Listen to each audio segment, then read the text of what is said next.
안녕하세요. 개인 투자자분들의 멘토 프로페서 킹입니다. 3월 12일 기술적 분석이 좋은 모닝 브리핑 출발해 보도록 하겠습니다. 자, 일단 미국 시장 같은 경우에는 간만에 저점을 계속 갱신해 내려가다가 물론 이제 금요일 날도 저점을 갱신하긴 했지만 나름 좀 의미가 부여를 해볼 만한 밑꼬리 양봉이 좀 발생을 하였다.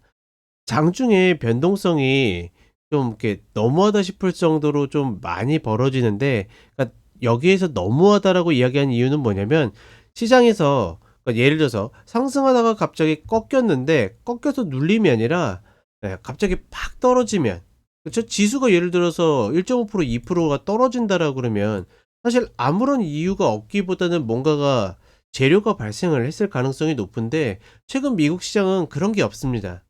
그러니까 딱히 이유 없이 뉴스도 없이 소식도 없이, 심지어 이제 뭐 어떤 라이브 프로그램들을 보더라도, 그러니까 뉴스 같은 거죠. 보더라도 이유를 알 수 없다라고 전문가가 이야기할 정도로 그런 변동성을 계속 만들어내고 있는데, 다행히 이제 이렇게 빠지다가 이제 파월 연준 의장이 인터뷰를 하면서 이제 여러 가지 뭐 이야기들을 했지만, 결국은 가장 핵심은 경제 뭐 걱정할 필요 없다. 좋은 위치에 있다.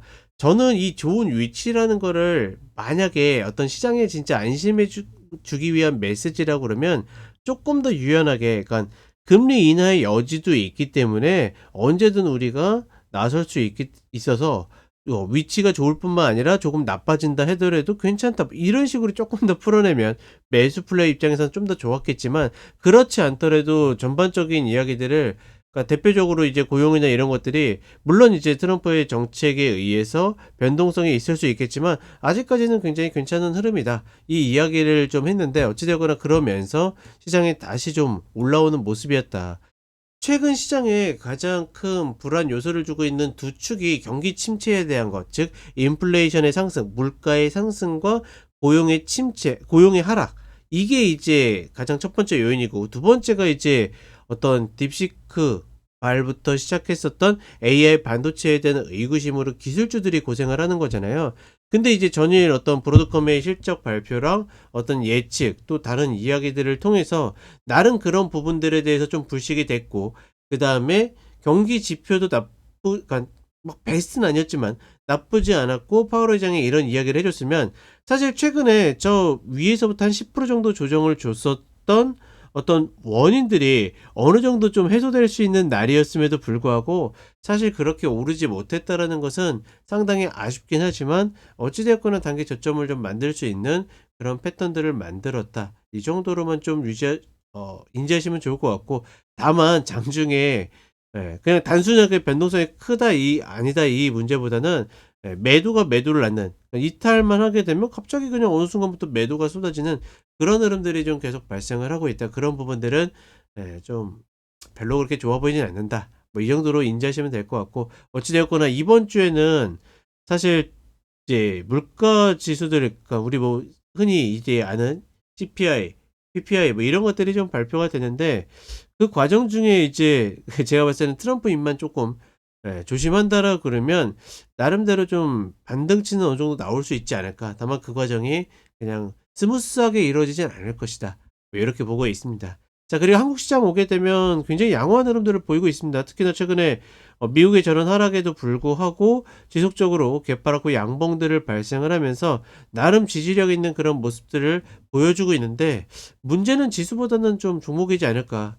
지금 아래도 써 드렸지만, 그러니까 반등이 나온다 하더라도 종목별 차이가 좀 클 가능성이 높기 때문에 종목 선택에 따라서 좀 어떤 투자자분들의 좀 기복이 좀 있을 거라고 보고 있고, 다만 여전히 지수적으로는 2495에서 2510 이 중간 중심주 아래에서 접근하는 것이 맞다라고 보고 있어서 다소 좀 상충되는 구간이다. 이런 구간은 뭐 다른 거 없이 그냥 종목 보면 가면 되는 건데, 종목 역시도 차이가 있을 수 있기 때문에 이런 부분들 조금 조심하시면 좋을 것 같습니다.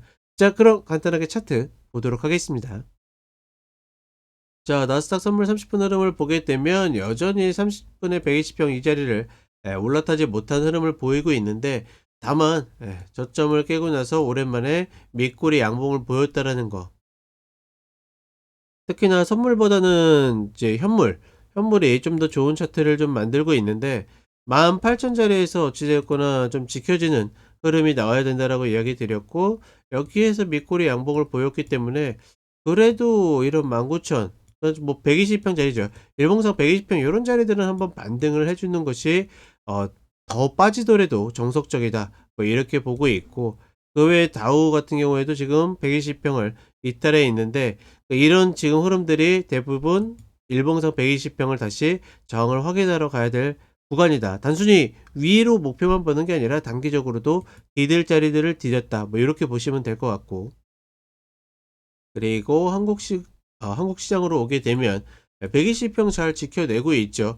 다만 이제 지수의 마디 개념으로 봤을 때는 적어도 2495, 그건 저는 조금 더 보수적으로 보기 때문에 이런 자리들 아래 내려와야지 종목들을 접근하기가 조금 수월할 거라고 보고 있고, 그다음에 이번 주는 목요일 날 이제 3월 동시만기가 있죠. 동시만기가 있는데 어 뭐 기존의 어떤 과도했었던 흐름에 비해서는 양호하다라고는 하지만, 어찌 됐거나 매도로 좀 쌓인 흐름들이 있기 때문에 이번 주까지는 신규 매수에 있어서는 조금 더 보수적으로 접근해야 되지 않을까. 그리고 나서 조금 더 바뀌든 뭐 하든 이렇게 되지 않을까라고 보고 있습니다.